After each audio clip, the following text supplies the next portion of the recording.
Who should be in the Detroit Pistons rotation? How many players should be in that rotation? And who misses out? We'll discuss all that and a whole lot more in just a moment. Lane, skies a jam.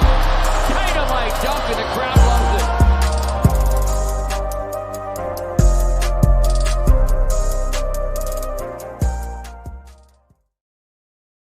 Welcome back to Pistons Intellect. I'm your host, Jack Kelly. You can follow us on Twitter at Jack_Kelly_313.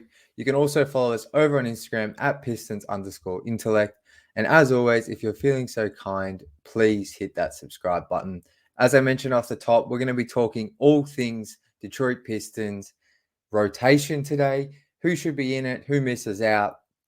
And just kind of my general thoughts on the players the Pistons have acquired this summer. We've spent the past couple of months kind of dissecting the roster, looking at the additions, the shooting, the rookies, all that kind of thing. And whilst the Pistons still have one open roster spot and one open spot for a two-way guy, it kind of feels like the roster is set. Lauri Markkanen did just sign a max extension or a huge extension with the Jazz, which could mean some things, some more movement could be on the way around the NBA. Maybe the Pistons get involved there. But it feels like this is the roster. We heard JB Bickerstaff speak on the Road Tripping podcast a few days ago. And not that he mentioned anything really about trades and that kind of thing, but he specifically spoke very highly of Jalen Duren and his potential and some of the other Pistons young players. So obviously that doesn't mean no trades are coming, but I kind of feel like this is the roster for now. And it's been long enough to the point where I feel like we can start making some assumptions and predictions about the rotation. And so let's get straight to it. I've just got to change my camera here, but this is the 10-man rotation I currently have for the Detroit Pistons if opening night were to begin tomorrow or within the next week. Now, we spoke about the starting lineup a week or two ago, and that hasn't changed for me. I still have Cade Cunningham at the point guard position, Jaden Ivey at the shooting guard position, Fontecchio and Harris at the wing positions, and then Jalen Duren at the 5. The 4-man lineup of Cade Cunningham, Jaden Ivey, Fontecchio, and Duren was the best the Pistons had last season for any lineup that played more than 200 minutes. They were +2 or 3 per 100 possessions, which for a team that struggled to win any games was pretty impressive. I think that starting lineup gives you a great balance of shooting, rebounding, size, and athleticism. Now, the player here, which I got a lot of pushback on, was Ivy and then Fontecchio to a lesser extent. But I feel comfortable in this starting 5. I think it still gives you a nice blend of letting your young players get decent minutes, but also surrounding them with great wing talent, solid to good wing talent in Fontecchio and Harris who can shoot.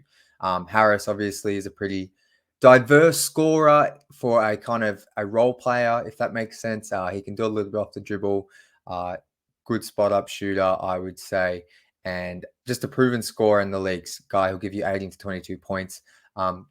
I think that's the starting lineup I would like to see opening night. As for the reserves, one thing before I go through these players is when you look at this graphic, I don't want you thinking Malik Beasley is the backup point guard. And it's kind of a positionless 5, if that makes sense. Well, the best way to look at it is Malik Beasley and Hardaway Jr. are your backup guards. Holland and Asar are your backup wings. And then Stu is your backup big. Now, the one thing I just want to note is with this 10-man rotation, Jaden Ivey and Cade Cunningham are on the floor at all times. You spread their minutes so that they are always on the floor, and they are your point guards. They are your lead playmakers when they're on the floor. And whilst Jaden Ivey has a long way to grow in this area, when I look up and down the roster, I struggled. Like Marcus Sasser is a guy we'll talk about a bit later on, but these were the 10 best guys, I think, who are best suited to help this team opening night. Now, I think it kind of goes without saying that Isaiah Stewart's the backup big. I think when you look at this, lineup and the Pistons' young players, I think Isaiah Stewart at the 5 as a spacing big that can defend down the other end unlocks a lot of lineups for this team. If you want to play Cade, Ivy, Asar, and Duran, or not so much Duran, but if you want to play Cade, Ivy, Asar, Holland, I think Stu has to be your 5.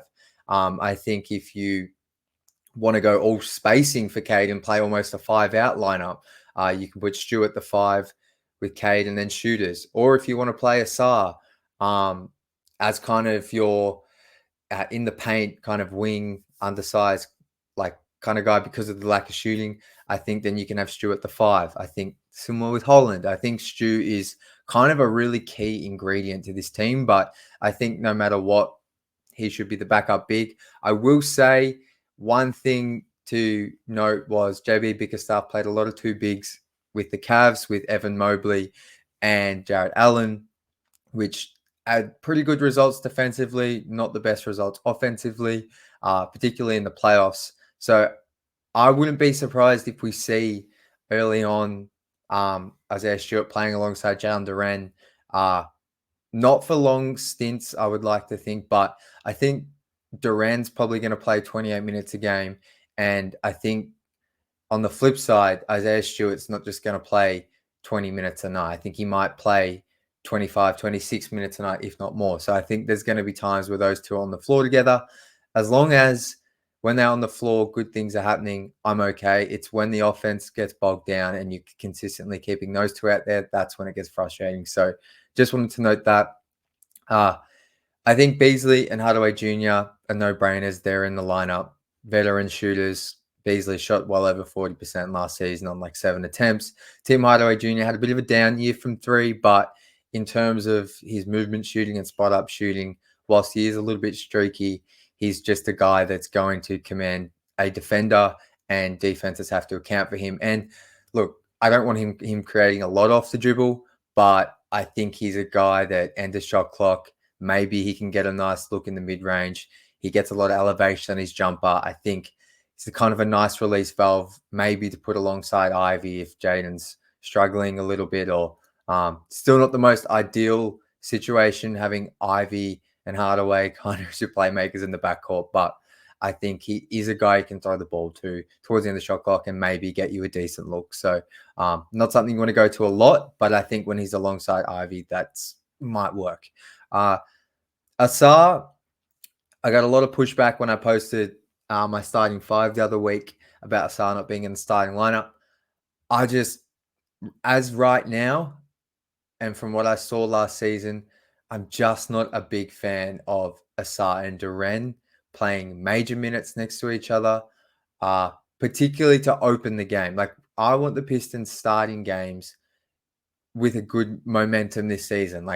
And I think that comes from having a functional offense. And I think there will be times every night where Asar and Duren are on the floor together. But I think when it comes to starting games, I would like to see Asar come off the bench just to start the season. Maybe the jumper improves. He showed great progression towards the end of last season, but particularly from the corners, which is crucial if the Pistons are going to play him with Jalen Duren. But I think it's going to take a long time for defenses to really guard Asar out there if they ever do. So I'm not down on Asar or out on him. I think he has the second most potential on the team behind Cade, but I just think he's only in his second season.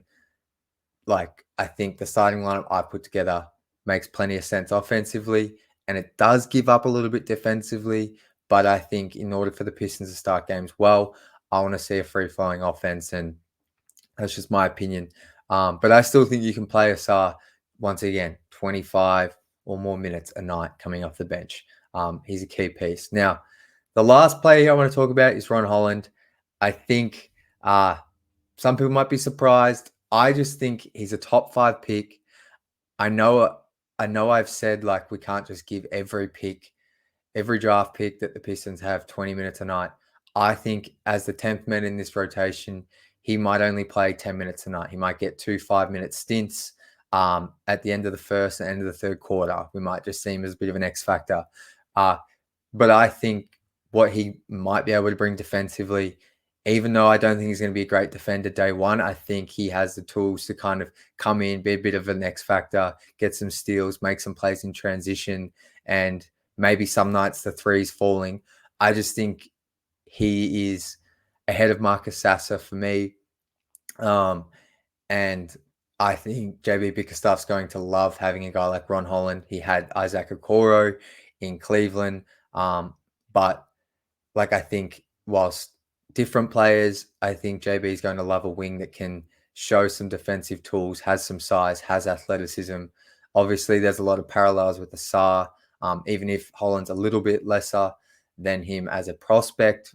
From what we've seen prior to the NBA, I think Holland just brings something to this team and helps. Like, I just think a rangy athletic wing gives you more than a guard like Sasser, who's, if his shot's not falling, struggles to run the offense and is undersized defensively. I just think for the moment, I've got Holland in over him. That's my 10-man rotation. I'm sure people disagree with it. This is what I'm rolling with as of right now with the current roster. And that kind of leads me to my next point here. Who misses out? So I mentioned Marcus Sasser for me. I just was pretty disappointed with his summer league. Sasser was a guy I was really happy with on draft night 2 drafts ago. His rookie season had some really high moments.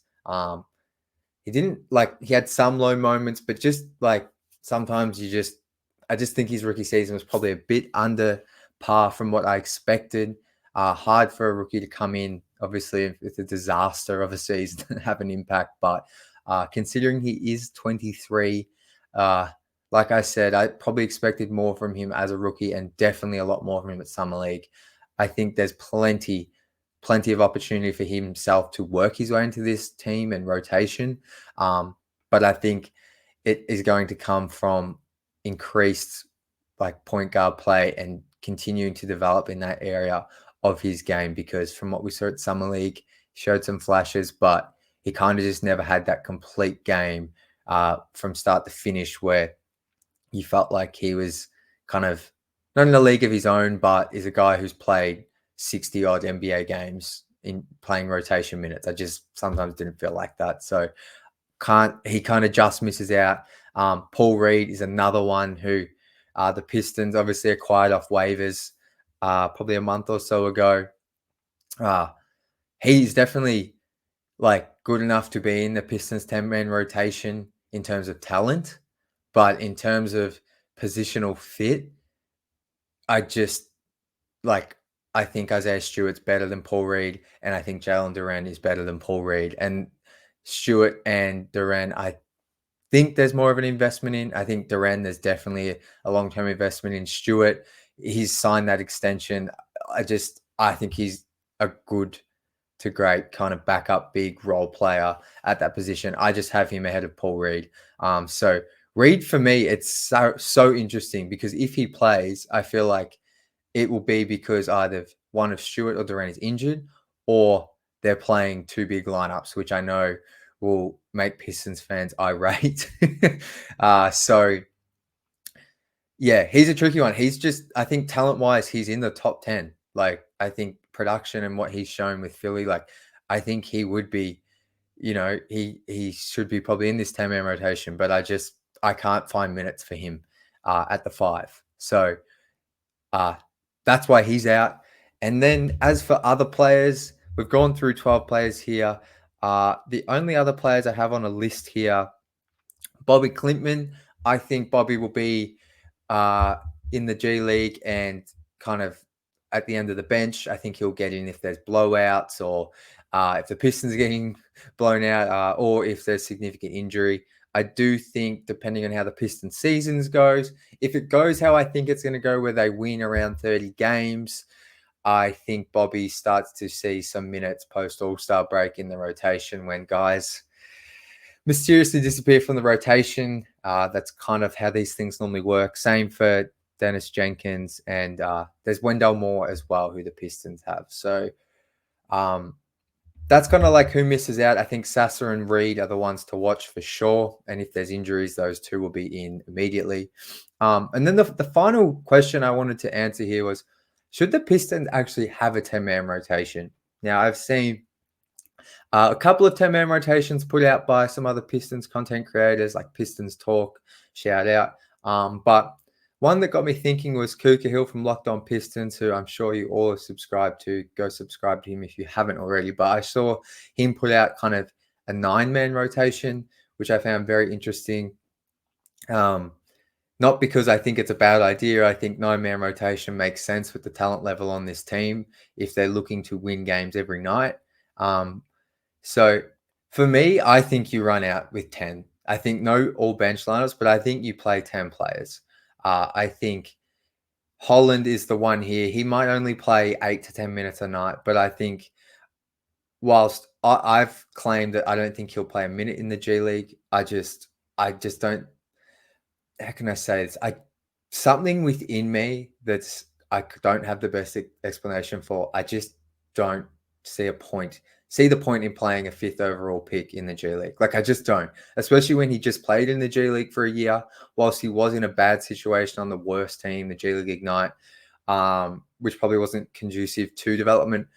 He's already gone up against that talent. I feel like it could be the kind of Saban Lee thing where his athleticism overwhelms everything and he can get to the rim. He'll finish. He'll have good stats nights, but it depends kind of what type of player do the Pistons want Holland to be. I think he can do a little bit off the dribble, but like, I just don't really see the point in sending him to go develop against G League players. I really don't. I think you put him in the rotation, you play him when you can, and you have, like, I think Langdon in this front office, Trajan clearly has a huge investment in him and will want him playing minutes. Now, I'm not saying Trajan is going to be the GM calling the shots with the rotation, but I think there's a big investment in Ron Holland, more so than some of the other draft picks the Pistons have, because Ron Holland was Trajan's first ever draft pick.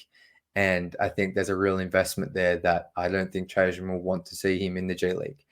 Maybe I'm wrong. I know a lot of people disagree with me, but I think Holland should be the 10th man in the rotation, unless he's absolutely stinking it up. But I think in the right role where he's just cutting, crashing boards, running in transition, I think he can give you a lot on the wing as a 6'6" kind of forward, rangy wing, who can help defend and get some steals. Like we saw it at Summer League. Like, he got better each and every night. And whilst I get a 9-man rotation makes so much sense, and I'm sure we'll see it some nights, I think I'm still going with the 10-man rotation, because I think it still helps you develop these young players. Because I still think that's a priority. Whilst it might not be the number one like it has been the past few seasons, and there's been way too much of reliance on development of young players, I think playing 10 players still gives you a chance to compete, put functional lineups on the floor, and help your kind of top 5 picks all get some form of minutes and get NBA run. So that's my thoughts on the rotation as of right now. I'm sure once we get closer to training camp and that kind of thing, maybe some of this will change. Maybe there's a trade. But as of today, as of the 10th of August, 2024, this is a 10-man rotation I'm running with. I want to hear yours in the comments. That's the main thing about this episode. I want to hear your 10-man rotation. Who's your starters? Who's your bench? And how would you manage that lineup? So that's going to do it from me today. Apologies for the episode being a day late, but I wanted to make sure I had this one prepared and ready to go. So appreciate you sticking with me as always. And until Tuesday, as always, go Pistons.